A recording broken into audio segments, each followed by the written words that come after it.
Okay, hello everyone again. I'm back. I'm going to show you how to embark properly in a place. Once you've embarked, you've got to decide how exactly you will embark. One thing you can do is you can just choose these presets which have kind of okay builds in them, I feel, but they aren't perfect.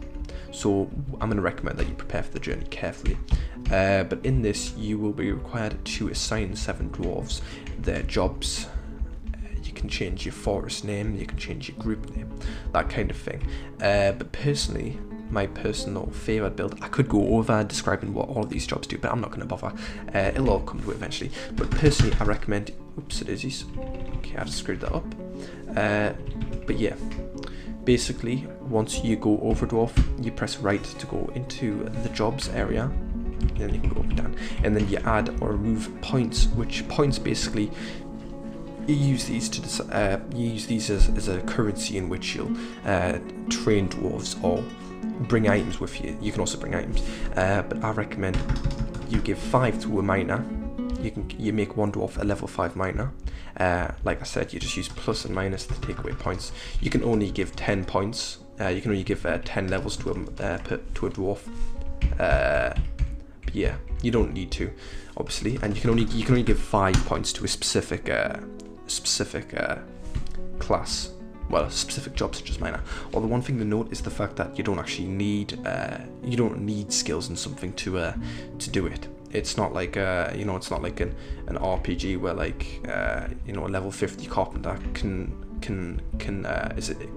only a level 50 carpenter can build like a chair or whatever, I don't know. But in this game, any job can do anything. It just depends on it just changes how long it'll take them to do it. But yeah, with 2 miners, I also recommend getting a carpenter, which you're going to put 5 levels into that. And then as well as carpentry, we're also going to put 5 levels into woodcutting. I'll just do a quick description on the jobs I'm actually putting in, now I think of it.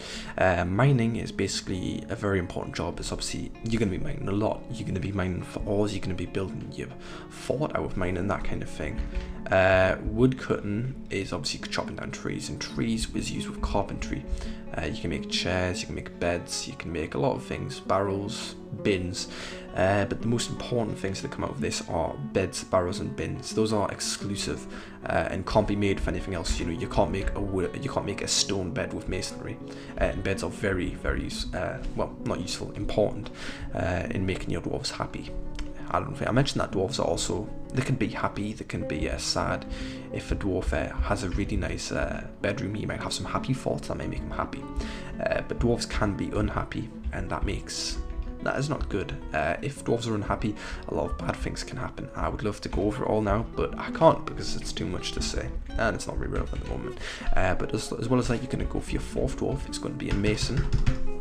Masonry is very important. Pardon me. I recommend your 4th dwarf is an armor smith and weaponsmith. This will allow you to make weapons and armor for your dwarves pretty easily. Yeah, as well as this, we're going to go for... In fact, I'm not really sure what I should have. Because generally I do... I embark in a hard area in which I'll always bring somebody with a weapon, and I'll always bring a hunter. But in this case, I won't. But yeah, I need to decide. I'm going to bring a doctor, and I need a farmer as well. That's one thing I forgot. So as you can see, I only have 25 points left. This isn't enough to put 5 points in diagnostician. This is just one of the skills for being a doctor, by the way. Diagnostician is the most important though. But yeah, I've run out of points now, as you can see. If you press tab, you'll swap between the dwarf screen and the item screen, and basically in this you can modify what you'll bring with you. This is the default loadout. Copper picks used for mining, copper battle axes can be used for combat, but they're also required for cutting down trees. So I recommend, instead of bringing 2, I recommend you bring 1. Use minus and plus to add these, much like how you add skills to dwarves. So I recommend you bring 1 of those. As you can see now, we have quite a few more points available, which is very useful. Iron anvil is basically used for weaponsmithing and armor smithing. Very important to bring. Ale and beer. One thing that I haven't mentioned about dwarves is that dwarves love their alcohol. They can't actually really go through a working day very well without a fair amount of alcohol. So it's very important that you bring some. Obviously this defaults a fair amount. Yeah, yeah, not much more to say about that. These all are seeds. Personally, I recommend only remove all of them apart from plump helmet spawn, because plump helmets are something, they're a plant that can be grown all year round and they can be grown underground. So I recommend you bring about 10 of them. As you can see, we're 300 more points. This is food, very important. This is things used for different stuff. You know, you can make a well for rope, you can just put down a bag for storage, that kind of thing. There's lots of different stuff.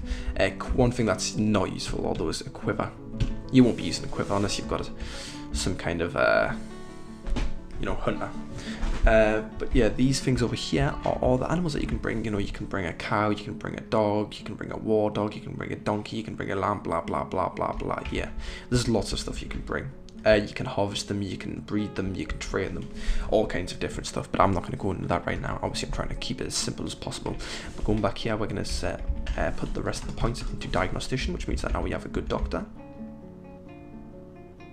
And as well as that, I need to, what was my last one? I needed to make a farmer. A farmer is hugely important. So what you need is a brewer, a level 5 brewer. First of all, brewing allows you to make beer. Like I said, beer is integral to dwarfhood. If they don't have beer, they won't be happy dwarfs. So you need to make sure that you have a good brewer. And then a grower basically means their ability to farm. So I'm going to set that to 5 again. And then as you can see, we do have 38 points left. I'm just going to go ahead and give ourselves a cat. And as well as that, I'm going to add a few extra little bits of food. You can do what you want though, this is kind of down to personal preference. But yeah, cats are very useful in that they deal with something called critters in the game. Wait, is that pests, critters? I can't remember. But basically little beasts such as spiders that will eat stuff. Eat your food rather is what I mean. So they're a very annoying pest and very hard to deal with unless you have a cat. Cats will kill them though. But that's going to be the end of this part. You can name your forest and you can name your group, but it's not something hugely useful. So after this, we're going to be embarking into our first Dwarf Fortress. Thank you very much for watching, and hopefully you watch the next part.